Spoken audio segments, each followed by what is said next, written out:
The Star Wars prequel trilogy. Just hearing those words can spark endless debates among fans. For years, these films have been ridiculed, criticized, and, in some cases, outright dismissed. Yet, if you look past the surface, there's something incredible waiting to be discovered. These movies weren't just an attempt to expand a beloved universe. They were a bold vision of storytelling that added layers of depth and meaning to the Star Wars saga. It's strange how quickly people forget the excitement that surrounded these films when they were first announced. George Lucas was returning to the galaxy far, far away, and fans were eager to see the origins of iconic characters like Darth Vader and Obi-Wan Kenobi. The prequels weren't just sequels, they were a chance to explore the roots of everything we loved about Star Wars. But somehow, that excitement turned into disappointment for many. What's frustrating is how much the prequels gave us, and how little credit they've received. These films weren't perfect, but they were ambitious. They weren't afraid to take risks, and that's what made them stand out. Whether it was diving into the politics of the Galactic Senate, or exploring the fall of a hero, the prequels were never afraid to push boundaries. It's a shame that so many people couldn't see that. What's even more surprising is how the perception of these films has shifted over time. A new generation of fans has grown up with the prequels, and they've embraced them in a way older audiences never did.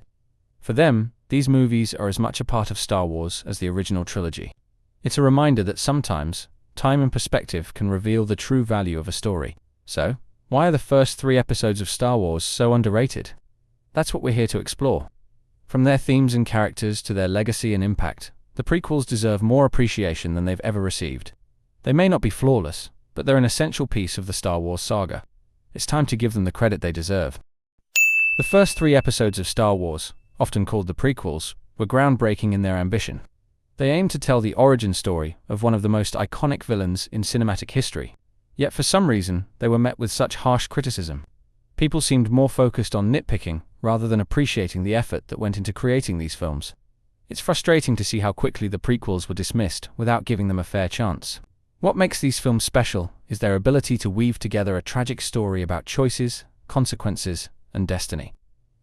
Episode 1 sets the stage, introducing us to a galaxy filled with political intrigue, mysterious prophecies, and ancient rivalries. It's a different kind of story compared to the original trilogy. Some people didn't like the change in tone, but that shift added depth to the saga. When you think about the characters, it becomes clear how much thought went into crafting them.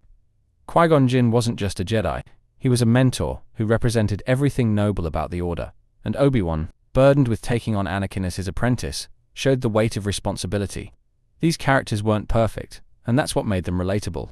They had flaws, and those flaws made the story more human. People often overlook the way these films expanded the galaxy itself.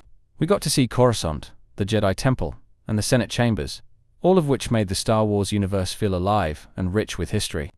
The world building here was second to none, but it's sad that many people failed to see it. Instead, they chose to criticize the dialogue or CGI without acknowledging the vision behind it all. The Phantom Menace is often dismissed as the weakest of the prequels, but that's unfair. It introduced so many key elements that shaped the Star Wars saga. The idea of balance in the Force, the prophecy of the Chosen One, and the return of the Sith all started here. It wasn't just a setup movie, it was laying the foundation for everything to come. Darth Maul, for instance, was an incredible character despite his limited screen time. His presence was terrifying, his design was unforgettable, and his duel with Qui-Gon and Obi-Wan was iconic. That fight scene was more than just flashy choreography. It was a pivotal moment. Showed the cost of the Jedi's complacency, and hinted at the dangers lurking beneath the surface. Some criticized the inclusion of Jar Jar Binks, but his character served a purpose. Sure, his humor wasn't for everyone, but Star Wars has always had characters like this. He represented the innocence and naivety that would be lost as the galaxy descended into war. The politics of the Phantom Menace were another point of contention, but they were crucial to the story. The manipulation of the Senate, the rise of Palpatine, and the flaws within the Republic were central to understanding how the Empire came to power. Attack of the Clones is often criticized for its romantic subplot, but it had so much more to offer. It explored the beginnings of the Clone Wars, the corruption within the Jedi Order, and the growing darkness within Anakin Skywalker. The stakes were higher, and the tone was more intense. It was a movie about choices, and every choice had consequences. The romance between Anakin and Padme may not have been perfect, but it was essential to the story. It showed Anakin's vulnerability, his longing for connection, and his inability to let go. Their relationship was messy because love is messy. It was raw, awkward, and real in its own way. People forget that Anakin wasn't supposed to be smooth. He was deeply flawed. One of the most thrilling parts of Attack of the Clones was the mystery surrounding the creation of the clone army. Obi-Wan's investigation on Kamino felt like a detective story set in the Star Wars universe. It added a layer of intrigue that kept you guessing. The revelation that the clones were part of a larger plan was chilling. The action scenes in this movie were unforgettable. The battle on Geonosis, with hundreds of Jedi fighting side by side, was a moment fans had dreamed of. It was chaotic, emotional, and showed just how unprepared the Jedi were for what was coming.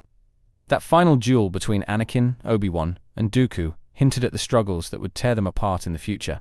Revenge of the Sith is arguably one of the most emotional Star Wars films. It captured the fall of Anakin Skywalker in a way that was both heartbreaking and inevitable. From the very beginning, you could feel the weight of his choices pressing down on him. He was being pulled in every direction, and no one truly understood his pain.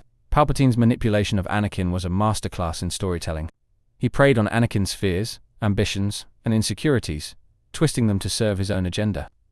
Watching Anakin's descent into darkness was difficult, because you could see how preventable it all was. Every decision he made pushed him further away from redemption. The duel on Mustafar was one of the most powerful moments in the entire saga. The betrayal between Anakin and Obi-Wan was deeply personal, and it was hard not to feel for both of them. Obi-Wan's heartbreak, Anakin's rage, and the fiery backdrop made it a scene that stayed with you long after the credits rolled. This movie brought everything full circle. It tied the prequels to the original trilogy in a way that was seamless and satisfying. From the rise of Darth Vader to the birth of Luke and Leia, Revenge of the Sith showed how tragedy can lead to hope. It's a reminder that even in the darkest times, there's always a chance for light to return.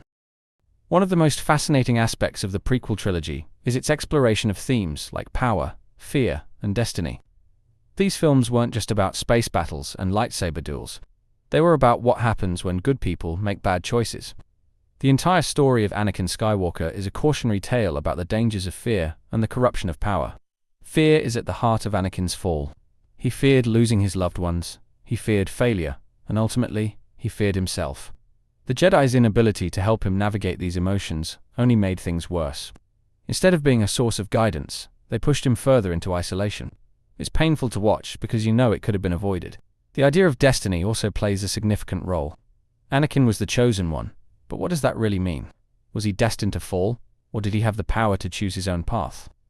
The prequels leave this question open-ended, which makes them even more compelling. It forces us to think about the balance between fate and free will.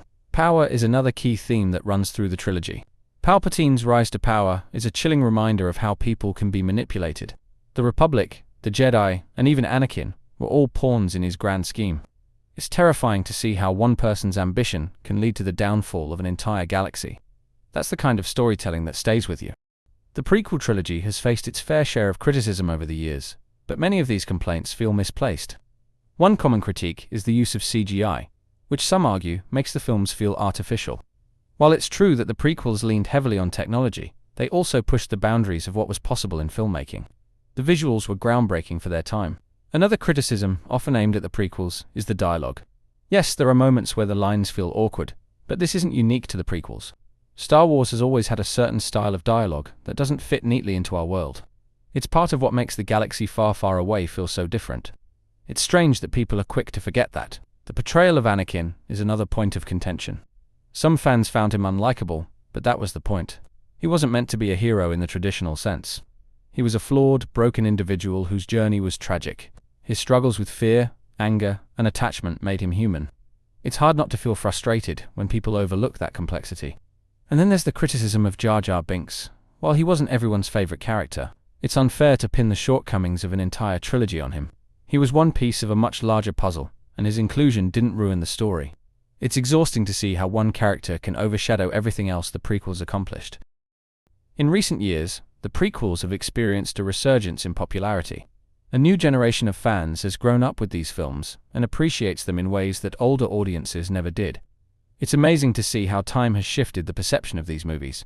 What was once dismissed is now celebrated as a vital part of the Star Wars saga. The influence of the prequels can be seen in modern Star Wars projects. Shows like The Clone Wars and The Bad Batch have expanded on the stories introduced in these films. They've given us a deeper understanding of the characters, the conflicts, and the galaxy itself.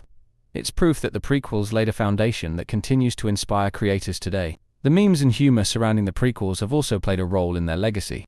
Lines like "I don't like sand" have become iconic in their own right. What was once mocked is now embraced with a sense of nostalgia and love. It's fascinating to see how something that was ridiculed has become a cultural touchstone. Ultimately, the prequels have earned their place in Star Wars history. They're not perfect, but they don't have to be. They told a bold, ambitious story that enriched the universe in ways no one could have imagined. That's something worth celebrating, no matter how much criticism they've faced in the past. The first 3 episodes of Star Wars are far from being underrated. They're misunderstood, misjudged, and overlooked by those who fail to see their brilliance. These films took risks, expanded the galaxy, and told a story that was both heartbreaking and unforgettable. It's time we gave them the respect they deserve. The prequels were never just about Anakin's fall. They were about the rise of the Empire, the failures of the Jedi, and the choices that shaped the galaxy. They dared to explore complex themes and weren't afraid to challenge the audience. That kind of storytelling is rare, and it's disappointing that so many people missed the point. For every flaw the prequels have, they also have moments of pure brilliance. From the Duel of the Fates to Order 66, these films gave us scenes that will forever be etched in Star Wars history. They reminded us that even in a galaxy filled with hope, there's always a cost to victory. That kind of emotional depth is what makes them timeless. So the next time someone dismisses the prequels, remind them of what they brought to the table.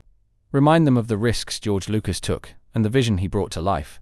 These films aren't just part of Star Wars, they're the foundation of the entire saga. It's time to stop overlooking them and start appreciating them for what they truly are.